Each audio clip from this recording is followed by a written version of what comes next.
Desmond Thomas Doss was born on February 7, 1919, in Lynchburg, Virginia.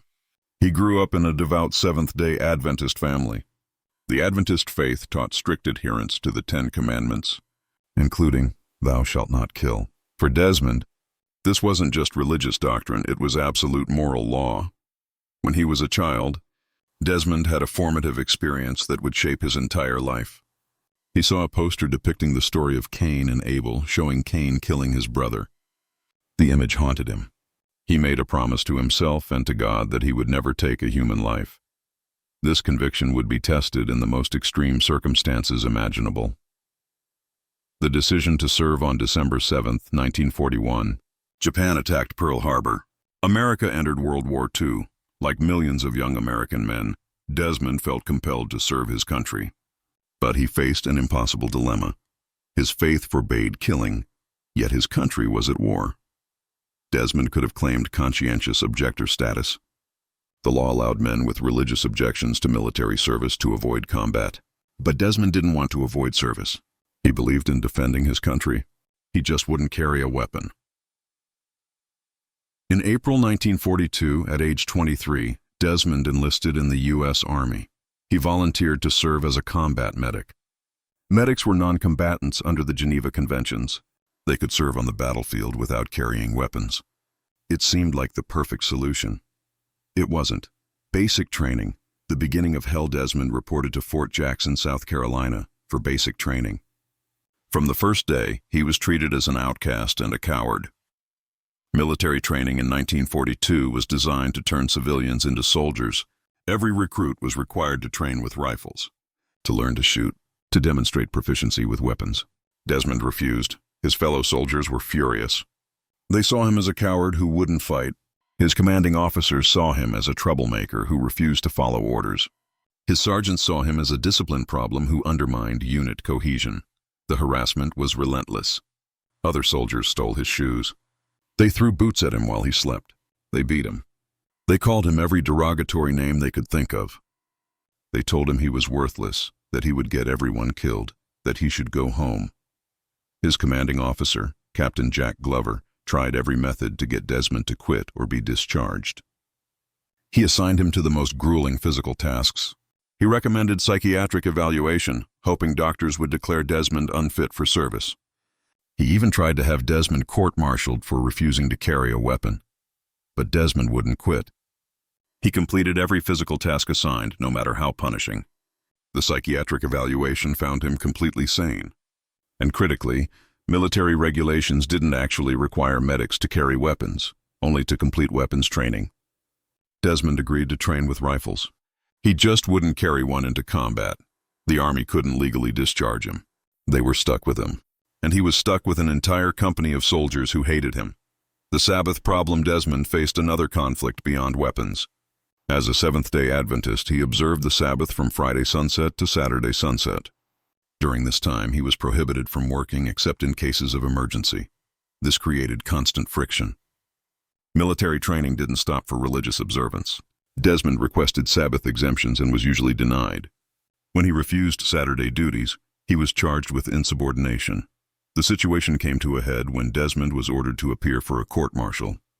The charges: refusing to follow orders, insubordination, and conduct unbecoming a soldier. If convicted, he could face prison time and dishonorable discharge. But before the court-martial could proceed, his former commanding officer from earlier training intervened. This officer testified that Desmond had always completed his duties, that his religious convictions were sincere, and that he had never shirked responsibility. The court-martial was dropped. Desmond remained in the Army, but the harassment continued, earning respect. The long road. Gradually, Desmond began to earn grudging respect from some of his fellow soldiers, not because they agreed with his beliefs, but because he proved himself physically and mentally tough. During training exercises, Desmond would volunteer for the hardest tasks. When others struggled with physical conditioning, Desmond excelled. He proved he could keep up with anyone in the unit. He demonstrated that his refusal to carry weapons wasn't cowardice. It was conviction. His medical training was exemplary. He studied obsessively. He practiced on every soldier who would let him. He learned how to treat wounds, stop bleeding, administer morphine, and evacuate casualties. He became one of the best-trained medics in the company, Captain Glover, who had tried so hard to get rid of Desmond. Eventually told him, "You're a good man, Doss. I don't understand you, but you're a good man." In March 1944, Desmond's unit, Company B, 1st Battalion, 307th Infantry Regiment, 77th Infantry Division, shipped out to the Pacific Theater. They were heading to some of the most brutal combat of World War II. Desmond was still unarmed, still despised by many, still determined to serve. The 77th Infantry Division first saw combat in the Philippines in April 1945. They participated in the invasion of Leyte and later fought on other Philippine islands. This was Desmond's first exposure to actual combat. Under fire for the first time, Desmond discovered that battlefield medicine was nothing like training. Soldiers weren't training dummies. They screamed, they panicked, they died.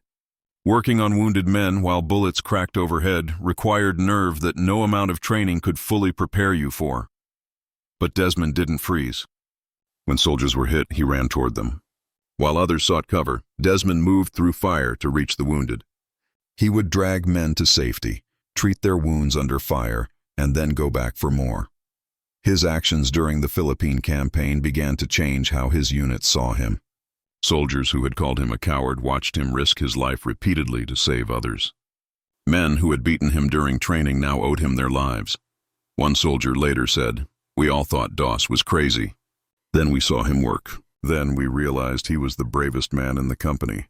But the Philippines were just preparation. The real test was coming, a place called Okinawa." The Battle of Okinawa on April 4, 1945. American forces invaded Okinawa, the last major battle of World War II. The Japanese defenders fought with suicidal intensity. They knew Okinawa was the last barrier before the invasion of Japan itself. They were prepared to kill and die in unprecedented numbers. The 77th Infantry Division was assigned to capture the Maida Escarpment, a 400-foot-high cliff also known as Hacksaw Ridge. The ridge was crucial terrain. It dominated the surrounding area. Whoever controlled it could control the battlefield. The Japanese had fortified Hacksaw Ridge extensively. They had built bunkers, tunnels, and fighting positions into the cliff face. They had positioned machine guns, mortars, and artillery to create interlocking fields of fire. Approaching the ridge meant advancing through a killing zone. American forces would have to climb cargo nets up the cliff face while under fire, then attack entrenched defenders in brutal close-quarters combat. It was the kind of battle where medics would be desperately needed, and where they would die in large numbers. The assault begins April 29, 1945 on April 29, 1945. Company B began the assault on Hacksaw Ridge. Soldiers climbed the cargo nets to the top of the cliff. Desmond climbed with them, carrying no weapon, only his medical supplies. The top of the ridge was hell. Japanese fire came from every direction. Soldiers were hit as soon as they reached the summit. The ground was littered with bodies. The air was thick with the smell of blood, explosives, and death. Desmond immediately went to work. He ran from wounded man to wounded man, treating injuries, administering morphine, stopping bleeding. He worked without pause, without regard for his own safety, focused entirely on saving lives. The fighting was so intense that wounded men couldn't be evacuated. They had to be treated where they fell and left there, hoping to be evacuated later if American forces could secure the ridge. But American forces couldn't secure the ridge. Japanese counterattacks were relentless. By evening, the American position was untenable. The order came to withdraw. Everyone was to retreat down the cliff, except there were wounded men still on the ridge. Dozens of them, too badly injured to climb down on their own. If they were left behind, they would die, either from their wounds or from Japanese soldiers who routinely killed wounded Americans they found. Desmond refused to leave them. The night on Hacksaw Ridge, May 5, 1945. On the night of May 5, 1945, Desmond Doss performed the actions that would make him a legend. The exact details are verified by eyewitness testimony, military records, and Desmond's own modest accounts. After the order to withdraw, most American forces climbed down the cliff. Desmond stayed behind, alone on Hacksaw Ridge, surrounded by Japanese soldiers in total darkness. Desmond began the most extraordinary rescue operation of World War II. He would find a wounded soldier, treat him as best he could, then drag or carry him to the edge of the cliff. There, he had rigged a rope system, a simple bowline knot tied around the soldier's chest, allowing Desmond to lower him down the cliff face to safety. Then he would go back for another, and another, and another. All night, Desmond worked. The process was exhausting. Find a wounded man in the darkness, treat him, drag him to the cliff edge, which could be 50 or 100 yards away through broken terrain. Rig the rope, lower him down the 400-foot cliff, pull the rope back up, then start again. Some of the wounded men weighed more than Desmond. He dragged them anyway. Some were delirious or unconscious. He carried them anyway. Some were so badly wounded they probably wouldn't survive. He saved them anyway. The Japanese were still on the ridge. Desmond could hear them moving in the darkness. Several times he hid while Japanese patrols passed nearby. If they had found him, they would have killed him. He had no weapon to defend himself. He didn't care. He kept working. According to the official Medal of Honor citation, Desmond lowered 75 men down the cliff that night. After the war, Desmond himself said he thought the number might have been 50. Fellow soldiers insisted it was at least 100. The Army compromised on 75, but the exact number doesn't really matter. What matters is that Desmond Doss, unarmed and alone, saved dozens of lives while under constant threat of death. As he worked, Desmond prayed. Over and over he prayed the same thing. Lord, please help me get one more. Just one more, then one more, then one more, through the entire night. By dawn, Desmond had evacuated every wounded man he could find. Then finally he climbed down the cliff himself. The legend spreads word of what Desmond had done spread through the 77th Infantry Division instantly. The man they had called a coward had just performed the most selfless act of heroism many soldiers had ever witnessed. Captain Glover, who had tried so hard to have Desmond discharged, was awed. "He's the bravest man I ever met," Glover said. The soldiers who had beaten Desmond during training were ashamed. They sought him out to apologize. Desmond forgave them. From that day forward, no one in the 77th Infantry Division questioned Desmond Doss. When he went into combat, soldiers felt safer knowing he was there. If they got hit, they knew Desmond would come for them. No matter what, but Desmond's war wasn't over. There were more battles to fight, more lives to save. Wounded in action, May 21, 1945 on. May 21, 1945, during continued fighting on Okinawa, Desmond was severely wounded for the first time. A grenade exploded near him, sending shrapnel into his legs and body. The wounds were serious. He needed immediate evacuation, but there were other wounded men nearby who were more critically injured than Desmond. Despite his own wounds, Desmond treated them first. He insisted they be evacuated before him. Only after the more severely wounded had been carried away did Desmond allow himself to be evacuated. As he was being carried on a stretcher to the aid station, the litter bearers came under fire. They dropped the stretcher and took cover. Desmond rolled off the stretcher and crawled to a nearby soldier who had been hit. He treated the soldier's wounds, then crawled to where the litter bearers were hiding and told them to evacuate the wounded soldier first. He would wait. For 5 hours, Desmond lay on the ground, wounded and in pain, waiting for evacuation. During that time, he used his own body to shield another wounded soldier from Japanese fire. Finally, he was evacuated. His wounds required months of hospitalization, but he survived. Desmond's injuries from the grenade were serious, but not life-threatening. He recovered and was preparing to return to his unit when something far worse happened. He contracted tuberculosis.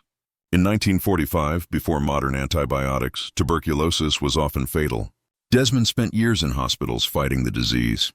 He lost a lung and 5 ribs to surgery. The tuberculosis treatment damaged his hearing, leaving him nearly deaf for the rest of his life. The war had taken a tremendous physical toll, but Desmond never complained. He considered himself lucky to have survived when so many hadn't. The Medal of Honor on. October 12, 1945. President Harry S. Truman presented Desmond Doss with the Medal of Honor, America's highest military decoration. Desmond was the first conscientious objector to receive the award. The citation read, in part, he was a company aid man when the 1st Battalion assaulted a jagged escarpment 400 feet high. As our troops gained the summit, A heavy concentration of artillery, mortar and machine gun fire crashed into them, inflicting approximately 75 casualties and driving the others back. PFC Doss refused to seek cover and remained in the fire-swept area with the many stricken, carrying them one by one to the edge of the escarpment and there lowering them on a rope sling down the face of a cliff to friendly hands. The citation continues for several more paragraphs, detailing other acts of heroism. But the core action was that night on Hacksaw Ridge. One man, unarmed, saving 75 lives. At the ceremony, President Truman shook Desmond's hand and said, "I'm proud of you. You really deserve this.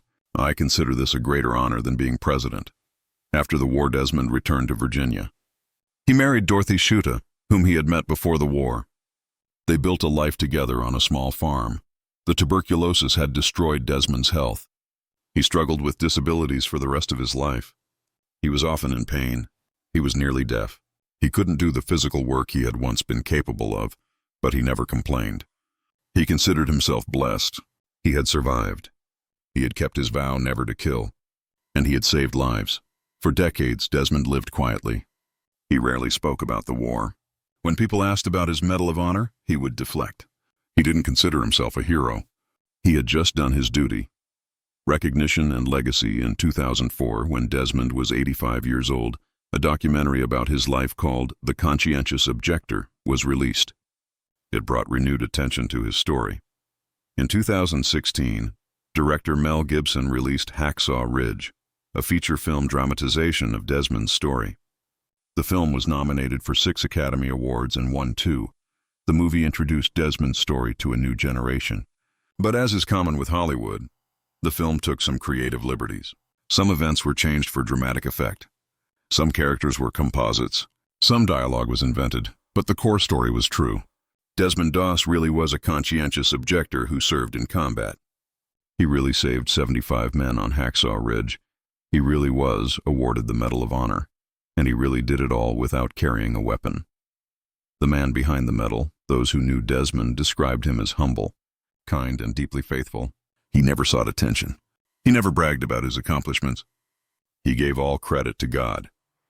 When asked how he had the courage to stay on Hacksaw Ridge that night, Desmond would say, "I was afraid. I was terrified, but I prayed and I felt God's presence. I knew He would protect me as long as I was doing His work." Desmond's faith wasn't just rhetoric. It was the foundation of everything he did. He believed absolutely in the commandment not to kill.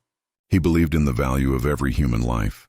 He believed God had called him to save lives, not take them.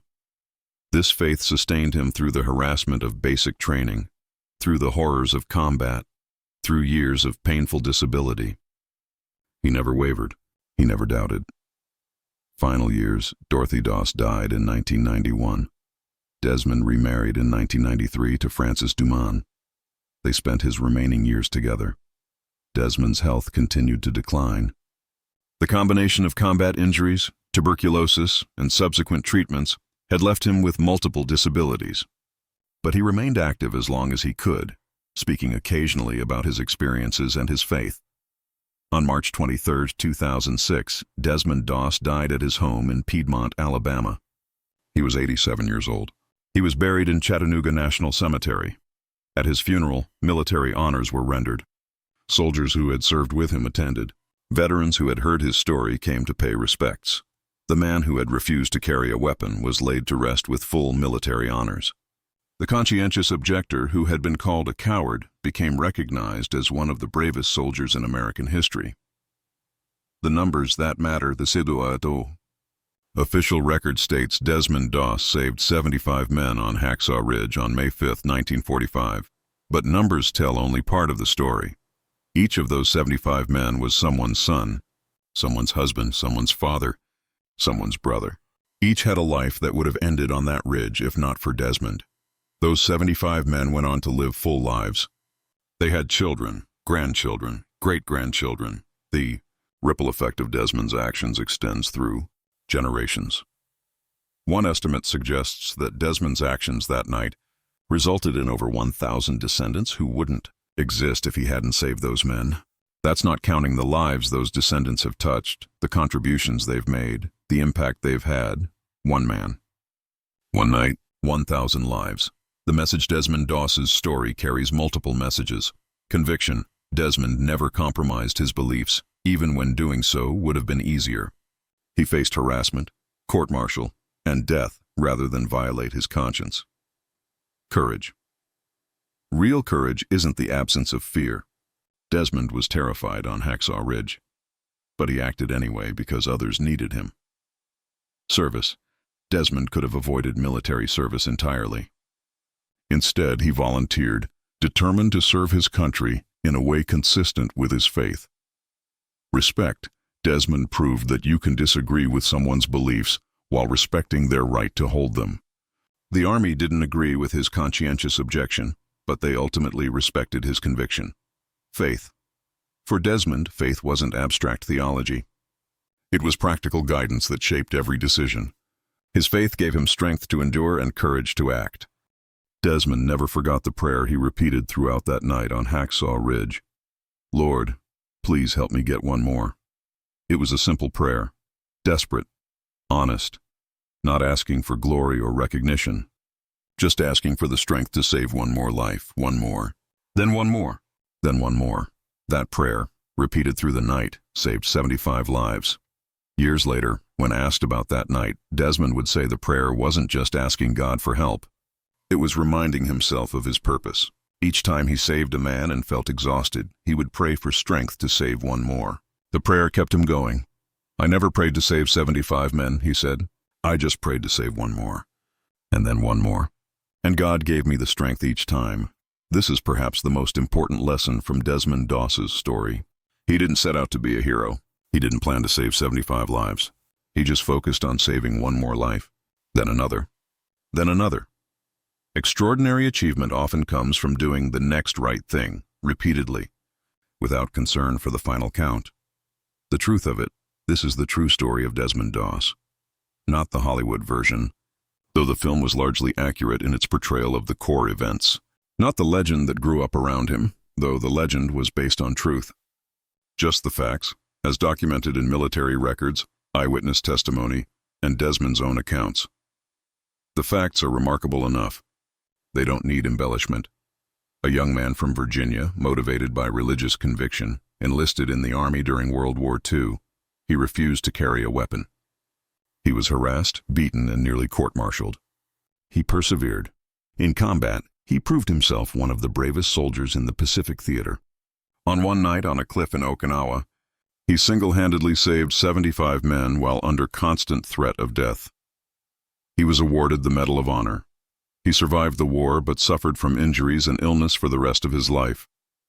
He lived humbly, never seeking recognition, always crediting God for his survival and his strength. He died in 2006, having lived 87 years of faithful service to his beliefs, his country, and his fellow human beings. That's the truth of Desmond Doss. No exaggeration needed. No invention required. Just the facts of one man's extraordinary courage and conviction, and the lesson that sometimes the bravest thing you can do is to stay true to yourself, even when everyone tells you you're wrong.